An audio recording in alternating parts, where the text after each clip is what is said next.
Bonjour à tous les amis, donc c'est encore moi, voilà, donc des nouvelles de l'aquarium que j'ai récupéré, que j'ai refait complètement avec le meuble. Donc comme vous pouvez le constater, tout va bien.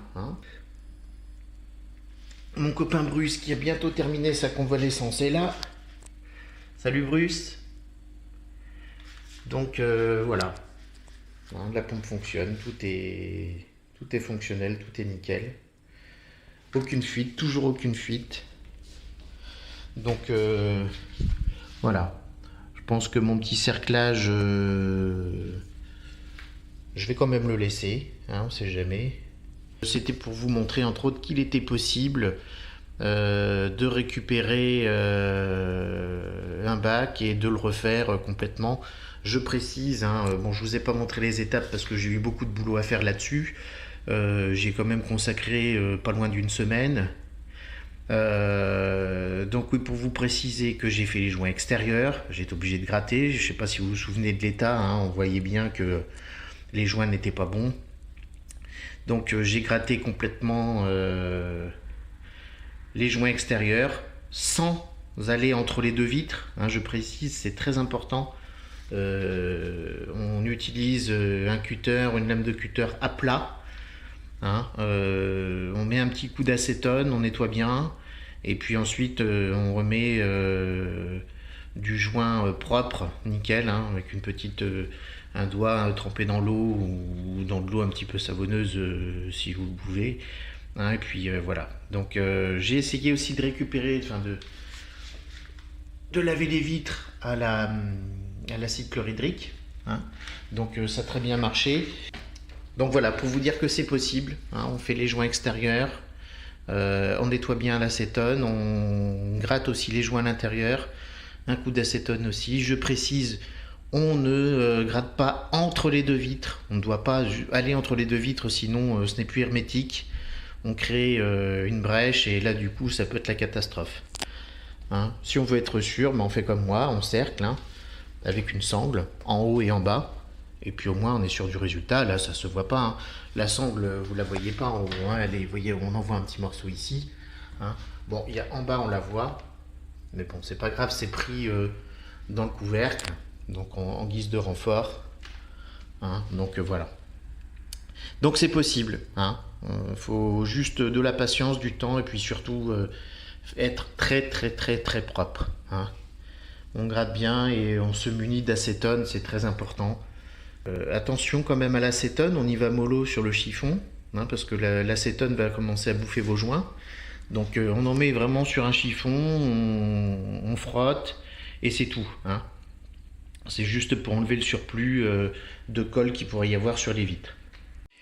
Donc en ce qui concerne le matériel utilisé, donc une petite réglette, de la réglette en alu, en angle, pour pouvoir refaire les renforts au niveau de l'extérieur. De l'acide chlorhydrique pour détartrer. Moi j'ai pris la marque Onyx, c'est très bien. De l'acétone, alors l'étiquette est partie forcément, l'acétone ça décolle tout, donc il suffit que vous en fassiez couler et l'étiquette se décolle. Donc de la même marque, j'ai fait mes joints donc avec ce Rupson spécial aquarium, comme vous pouvez le constater, et j'ai collé mes réglettes, mes renforts avec une colle très très puissante. C'est de la Bostik,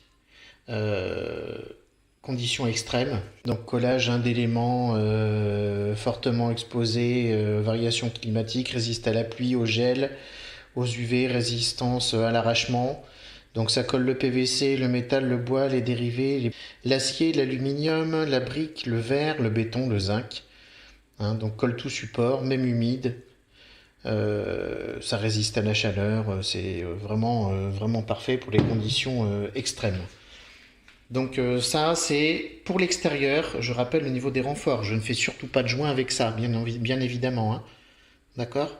Donc le Bostik MSP 117 conditions extrêmes, c'est pour coller vos réglettes de renfort, vos barres de renfort pour l'aquarium si jamais vous avez besoin de les refaire. Donc je disais, le Rupson spécial aquarium pour les joints. Vous pouvez aussi utiliser le Zolux.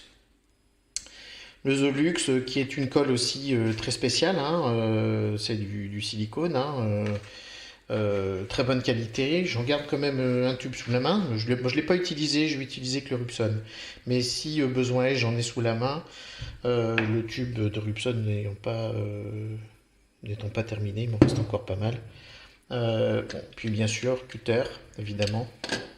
Donc voilà, le matériel utilisé.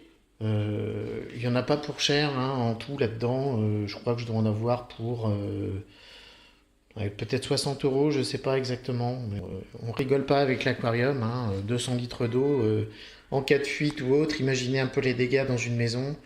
Donc non, non, il faut que ça soit sûr. Voilà. Voilà, donc bah, pour ceux qui veulent se lancer, hein, n'hésitez pas. Vous pouvez aussi laisser des commentaires, me poser des questions, je répondrai, il n'y a aucun problème. Et puis achetez-vous des sangles, au moins pour le collage, ça peut vous aider, hein, parce que il faut que ça sèche quand même 48 heures. Hein.